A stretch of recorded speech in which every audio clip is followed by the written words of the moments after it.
नमस्कार दोस्तों, स्वागत है आप सभी का हमारे चैनल सुविद्या में। आज हम रीड का एक बहुत ही महत्वपूर्ण टॉपिक पर चर्चा करेंगे जो कि है शैशवावस्था, इन्फेंसी जिसे कहा जाता है। इसका जो टाइम पीरियड है वो क्या रहेगा, बच्चे के जन्म के बाद से लेकर 5 वर्ष तक की आयु का जो समय है वो शैशवा अवस्था कहलाता है। ये चीज आपको याद रखनी है। अलग अलग मनोवैज्ञानिकों के द्वारा अलग अलग समय बताया गया था, लेकिन अभी अगर हम एक सामान्य वर्गीकरण के आधार पर देखें तो बच्चे के जन्म के बाद से लेकर 5 वर्ष तक की आयु जो है वो शैशवावस्था के अंतर्गत आती है। इस अवस्था को अपीली काल भी कहा जाता है क्योंकि अधिकतर शिशुओं की इस अवस्था में मृत्यु हो जाती है, इस कारण इसे अपीली काल कहा जाता है। ये चीज आपको याद रखनी है। अब यहाँ पर क्रो एंड क्रो ने क्या कहा है, क्रो एंड क्रो ने कहा है कि 20वीं शताब्दी में सबसे ज्यादा शिशुओं पर अध्ययन किया गया है, इस वजह से इसे शिशु की शताब्दी कहते हैं। 20वीं शताब्दी को शिशु या बच्चों की शताब्दी भी कहा जाता है। किसके द्वारा ये बात कही है? क्रो एंड क्रो के द्वारा ये बात कही गई है। अब कुछ परिभाषाएं हैं शैशव अवस्था से संबंधित जो अलग अलग मनोवैज्ञानिकों के द्वारा दी गई हैं। इनमें से कुछ महत्वपूर्ण परिभाषाओं की हम चर्चा करेंगे। सबसे पहले है फ्रायड के अनुसार। तो फ्रायड ने क्या कहा है कि मनुष्य को जो कुछ बनना है वो 4-5 वर्षों में बन जाता है। यानी यहाँ इस अवस्था में क्या होता है, बच्चे सबसे ज्यादा अनुकरण करना सीखते हैं। बच्चे जो है बड़ों को देखकर उसी की तरह बिहेवियर जो है वो सीखते हैं। तो अगर बच्चे का भविष्य जो है वो सबसे ज्यादा कौन सी अवस्था निर्धारित करती है? बच्चे का शैशवावस्था। तो यहाँ पर मनुष्य को जो कुछ बनना है वो 4-5 वर्षों में बन जाता है। ये बात कही है फ्रायड ने। वैलेंटाइन साहब ने क्या कहा है? वैलेंटाइन ने कहा है कि शैशवावस्था सीखने का आदर्श काल है। बहुत ही महत्वपूर्ण। इस अवस्था में बच्चे सबसे ज्यादा सीखते हैं। तो ये बात वैलेंटाइन जी के द्वारा कही गई है कि शैशवावस्था सीखने का आदर्श काल है। उसके बाद गुड एंड फ के अनुसार क्या कहा गया है? एफ के अनुसार कहा गया है कि व्यक्ति का जितना भी मानसिक विकास होता है उसका आधा 3 वर्ष की आयु में हो जाता है। यानी 3 वर्ष की आयु यानी शैशवावस्था की अगर हम बात करते हैं तो जितना भी मानसिक विकास बच्चे में होना चाहिए आधा 3 वर्ष तक की आयु में हो जाता है, यानी शैशवावस्था में हो जाता है।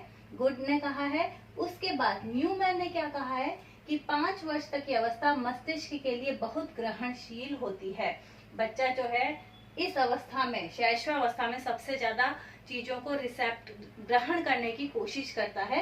तो ये बात न्यूमैन के द्वारा कही गई है। जॉन लॉक ने क्या कहा है कि बालक का मस्तिष्क एक कोरी स्लेट है, यह उस पर अपने अनुभव लिखता है। तो यहाँ पर शैशवावस्था से संबंधित अलग अलग मनोवैज्ञानिकों के द्वारा जो जो परिभाषाएं दी गई हैं वो सारी परिभाषाएं हैं। इसके बाद हम देख लेते हैं कि इस अवस्था में भी कुछ विशेषताएं होती हैं बच्चे में। तो वो कौन कौन सी विशेषताएं हैं? तो पहली मुख्य विशेषता है कि अनुकरण की प्रवृत्ति। बालक बड़ों को देखता है, बड़े जैसा कर रहे हैं उनके जैसे करने की कोशिश करता है। ठीक है, तो इस अवस्था में अनुकरण की प्रवृत्ति बच्चों में सर्वाधिक देखी गई है, पाई जाती है। दूसरा, इस अवस्था में बच्चों में नैतिकता का भाव नहीं होता है। ये चीज आपको याद रखनी है। ऐसा नहीं कि भाई कोई मेहमान आए हैं और बच्चा अगर रोना चाह रहा है या रोता है तो वो रोता रहेगा, उसको कोई फर्क नहीं पड़ेगा कि भाई हमारे घर में कोई मेहमान आए तो मुझे चुप हो जाना चाहिए। अगर उसे अपनी मम्मी की गोदी में जाने के लिए वो चिल्ला रहा है तो वो ऐसा करता रहेगा। इसका मतलब क्या है कि शैशवावस्था में बच्चों में नैतिकता का अभाव होता है।